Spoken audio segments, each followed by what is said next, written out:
للمتقين، والصلاة والسلام على سيد الأنبياء والمرسلين وعلى آله وصحبه أجمعين. أما بعد، فأعوذ بالله من الشيطان الرجيم. بسم الله الرحمن الرحيم.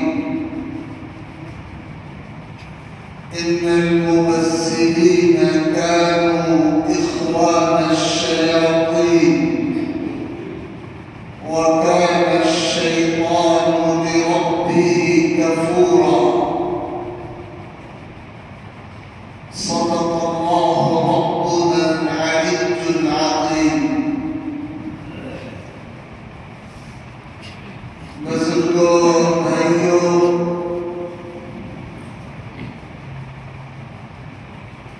اللہ رب العزت نے اپنے کلام قرآن مجید میں بار بار یہ مضمون بیان فرمایا ہے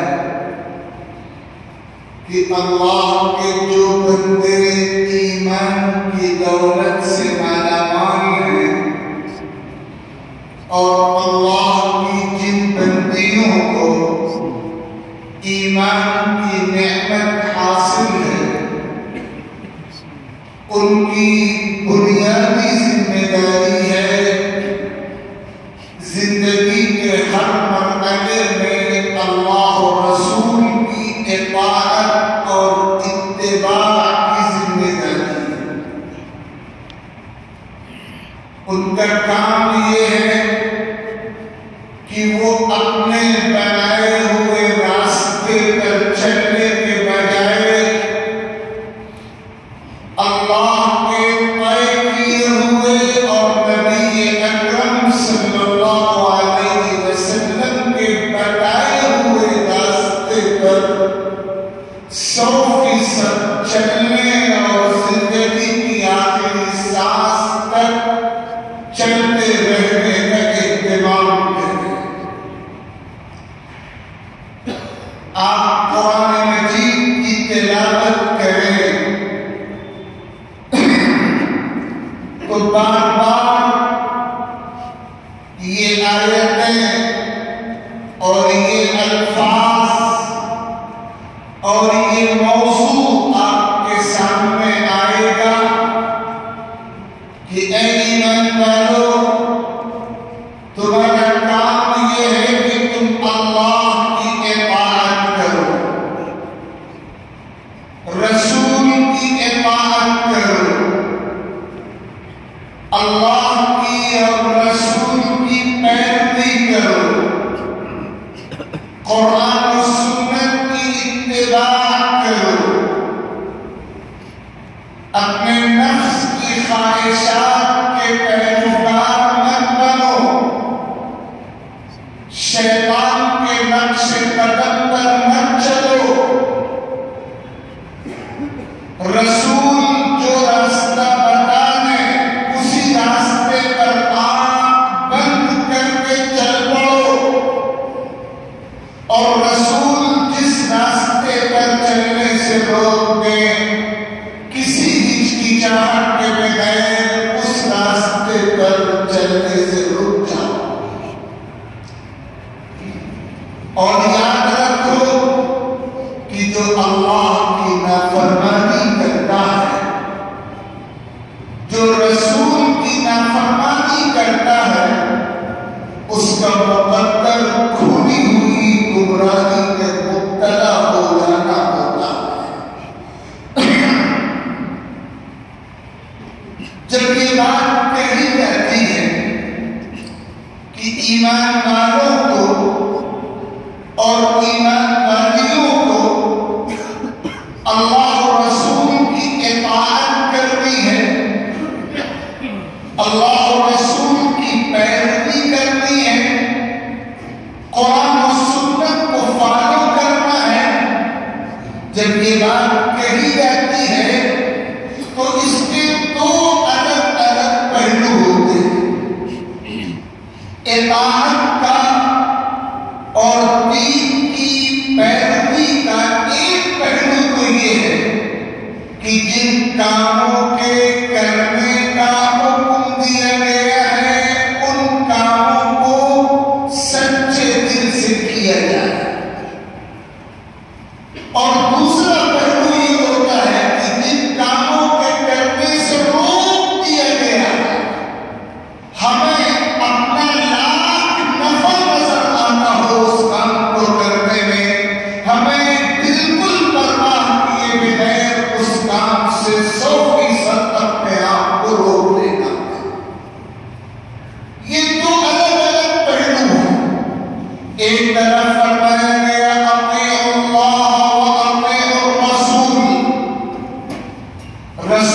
اور دوسری طرف فرمایا گیا وَمَن يَعْصِ اللَّهَ وَرَسُولَهُ فَقَدْ ضَلَّ ضَلَالًا مُبِينًا، جو اللہ کی نافرمانی کرے گا، اللہ کے رسول کی نافرمانی کرے گا، وہ کھلی ہوئی گمراہی کا شکار ہو جائے گا۔ ایک طرف فرمایا گیا مسلمانوں مَا آتَاكُمُ الرَّسُولُ فَخُذُوهُ، رسول تمہیں جس چیز کا حکم دے پورا کر، اور دوسری طرف فرمایا گیا وَمَا نَهَاكُمْ عَنْهُ فَانتَهُوا،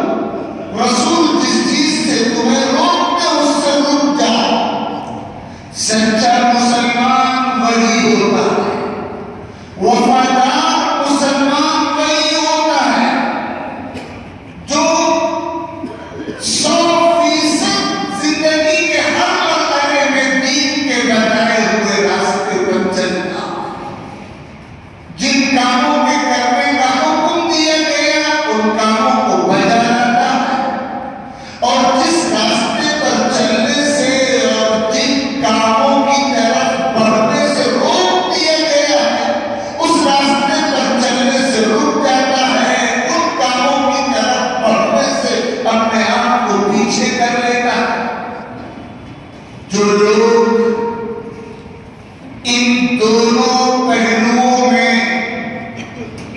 100% شریعت کی تعلیمات پر ثابت قدم رہتے ہیں وہ سچے مسلمان ہیں،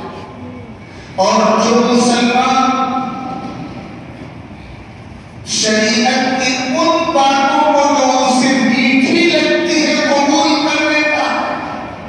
اور شریعت کی ان باتوں کو جو اسے کڑوی معلوم ہوتی ہے قبول نہیں کرتا، وہ کچھ اور تو ہو سکتا ہے، اللہ کی ترازو میں سچا مسلمان نہیں ہو سکتا۔ اگر ہم ان کاموں کو کرنے والے بنے جن کاموں کو کرنے کا حکم دیا گیا ہے، لیکن ان کاموں سے بچنے والے نہ بنے جن کاموں سے بچنے کا حکم دیا گیا ہے، تو ہم ادھورے مسلمان ہیں، پورے مسلمان ہیں۔ پورا مسلمان وہ ہے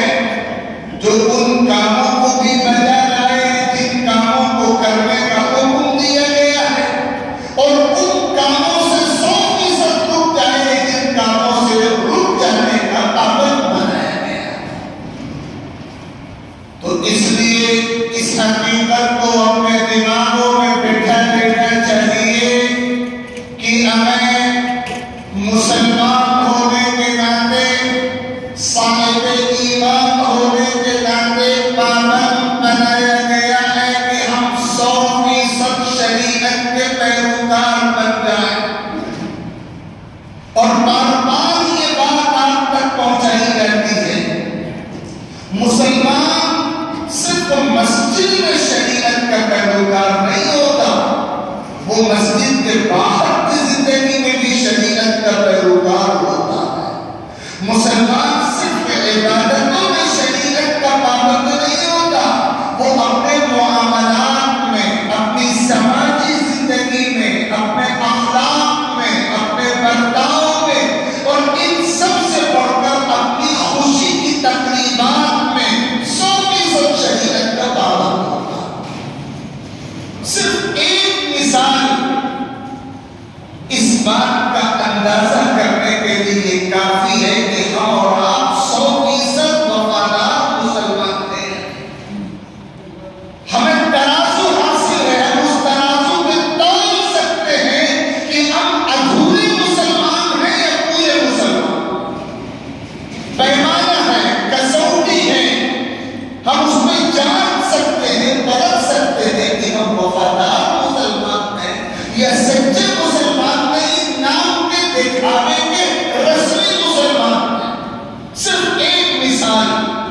ہماری جو خوشی کی تقریبات ہوتی ہیں، شادی کی تقریبات، نکاح کی تقریبات، لڑکوں کے یا لڑکیوں کے نکاح کی تقریبات، ہم صرف ان تقریبات کے حوالے سے اپنے مجموعی کردار پر نظر ڈالیں۔ کیا ہماری تقریبات اس طریقے کے مطابق ہے جو طریقہ قرآن و سنت سے سمجھ میں آتا ہے، یہ اس طریقے کے مطابق ہے جو سماج میں برسوں سے چلا آ رہا ہے اور قرآن و سنت سے اس کا کوئی تعلق نہیں۔ بس اگر کسی ایک مثال کو ہم سامنے رکھیں تو ہم بہت آسانی کے ساتھ اس کھلے ہوئے نتیجے تک پہنچ سکتے ہیں کہ بڑی بدنصیبی ہماری یہ ہے، بڑی بدقسمتی ہماری یہ ہے کہ ہم ادھورے مسلمان بن کر رہ گئے ہیں۔ ہم سچے اور کامل اور وفادار مسلمانوں کی فہرست میں شمار کیے جانے کے قابل نہیں ہیں۔ ہمیں اپنے اس طرز عمل پہ ندامت بھی ہونی چاہیے، فکر بھی ہونی چاہیے، احساس بھی ہونا چاہیے اور تلافی کی کوشش بھی ہونی چاہیے۔ عام طور پر یہ دیکھا جاتا ہے مسلمان دیندار ہو یا مسلمان بددین ہو، مسلمان پنج وقتہ نماز کا پابند ہو یا مسلمان بالکل مسجد سے دور ہو، جب خوشی کی تقریبات اور شادی کی تقریبات کا موقع آتا ہے تو کوئی فرق ہی محسوس نہیں ہوتا کہ یہ دیندار مسلمان کے یہاں کی تقریب ہے یا بددین مسلمان کے یہاں کی تقریب ہے۔ کچھ سمجھ میں نہیں آتا کہ یہ تقریب اس مسلمان کی ہے جو پنج وقتہ نماز پڑھتا ہے اور سر ٹیکتا ہے اپنے رب کے دربار میں اور اعلان کرتا ہے اپنی زبان اور اپنے عمل سے کہ میں بندہ ہوں اللہ کا، میں تابع فرمان ہوں اللہ کے احکام کی۔ کوئی فرق سمجھ میں نہیں آتا۔ یاد رکھیے گا ہماری خوشی کی تقریبات ہمارے سچے ایمان کی جانچ کا بہت بہترین فارمولہ ہے، بہت نمایاں مثال ہے۔ ہم اگر اپنی تقریبات میں اللہ و رسول کے احکام کے پیروکار بن جائیں گے تو پھر ہم دنیا کے سامنے یہ دکھا سکیں گے کہ ہم سچے مسلمان اور وفادار مسلمان۔ ہم اللہ سے رحمت و نصرت کی دعائیں مانگتے ہیں اور اللہ تعالیٰ سے عزت و کامیابی کی دعائیں مانگتے ہیں، عرضیاں پیش کرتے ہیں، اور خود ہمارے کردار کا عالم یہ ہے کہ ہم چند لمحوں کی خوشی کی تقریب، ایک دن اور ایک رات کی خوشی کی تقریب میں اپنے نفس کو قابو نہیں کر پاتے،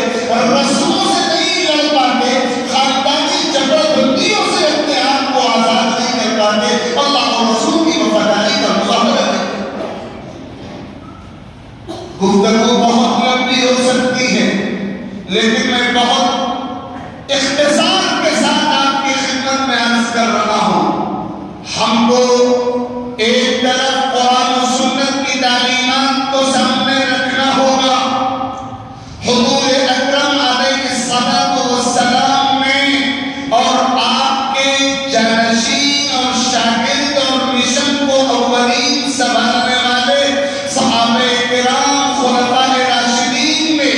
اور آپ کے بعد ہر دور میں آپ کے نظام کو سچے دل کے ساتھ لے کر اٹھ کھڑے ہونے والے اسلام کے نمائندہ سپوتوں نے اپنی خوشی کی تقریبات کس انداز میں انجام دی ہیں، یہ نمونے ہمارے سامنے ہر وقت نگاہوں کے پیش نظر رہتے ہیں اور ہمیں اپنی تقریبات کی اصلاح پر اولین مرحلے میں توجہ کرنی ہے۔ اور اس کے لیے سب سے پہلا کام ہمیں یہ کرنا ہے کہ ہم اپنی شادی کی تقریبات کو 100% سادہ تقریبات بنائیں، فضول خرچیوں سے اور رسموں سے، فضول خرچیوں سے اور رسموں کی بندشوں سے اپنی تقریبات کو 100% آزاد کرائیں۔ نکاح کے موقع پہ جو خطبہ پڑھا جاتا ہے اس خطبے میں جو احادیث مبارکہ تلاوت کی جاتی ہیں ان میں ایک حدیث یہ بھی پڑھی جاتی ہے، بار بار ہمارے کان سنتے ہیں، کاش ہم سب کو عمل کی توفیق عطا ہو جائے۔ ان اعظم النکاح برکۃ ایسر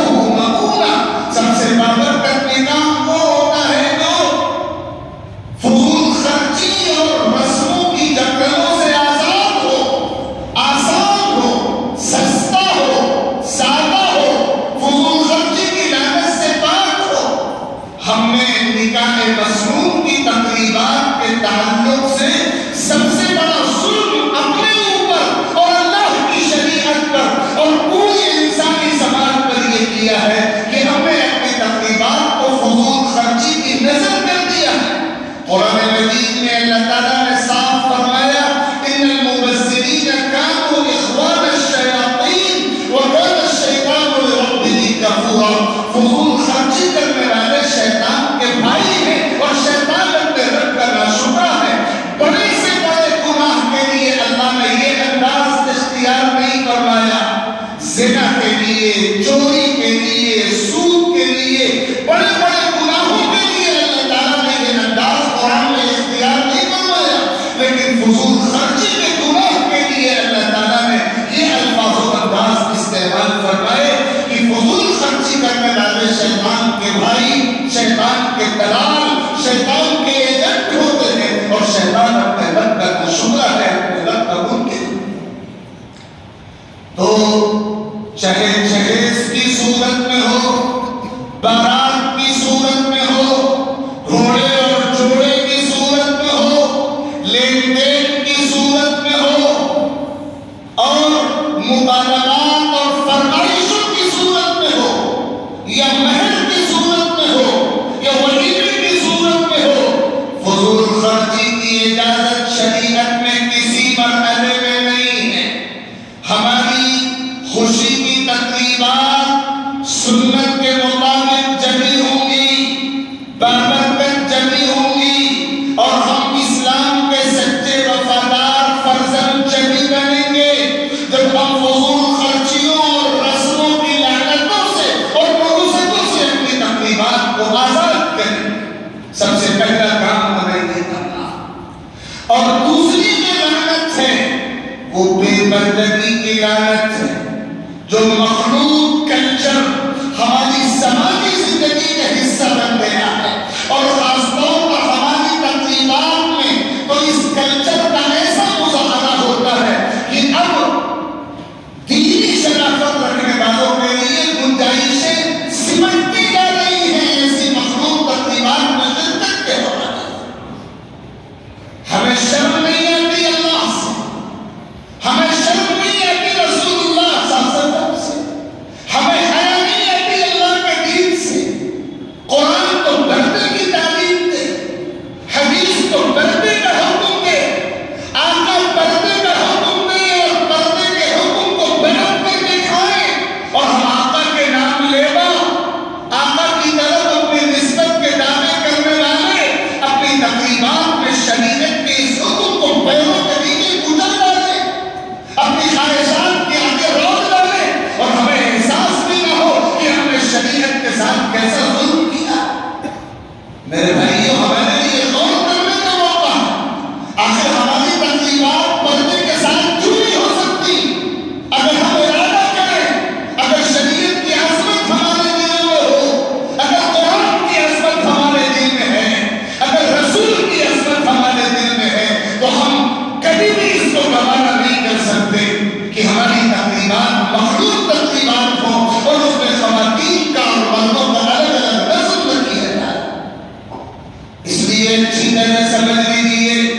ہماری تقریبات کے ساتھ دوسری سب سے بڑی لعنت ہے بے پردگی کی لعنت اور مخلوط نظام کی لعنت۔ اس سے ہمیں توبہ کرنی پڑے گی، ورنہ اللہ کے سامنے ہم منہ دکھانے کے قابل نہیں ہیں۔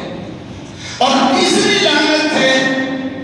تصویر کشی اور فوٹوگرافی کی لعنت۔ یہ اتنی بڑی لعنت ہے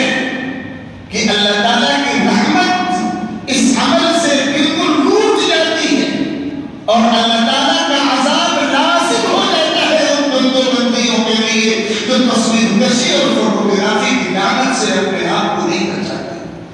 اور چوتھی جو لعنت اور نحوست ہماری تقریبات کے ساتھ لگی ہوئی ہے وہ ہے اللہ کے رزق کو اور کھانے کو ضائع کرنے کی لعنت۔ آپ سب اچھی طرح واقف ہیں کہ ہماری تقریبات میں کس طرح رزق ضائع ہوتا ہے اور کس طرح اللہ تعالیٰ کی نعمت کی توہین و ناقدری ہوتی ہے، کس کس شکل میں ہوتی ہے، اس کی تفصیل کا یہ موقع نہیں۔ اور پانچویں لعنت ہے کھڑے ہو کر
اللہ کے واسطے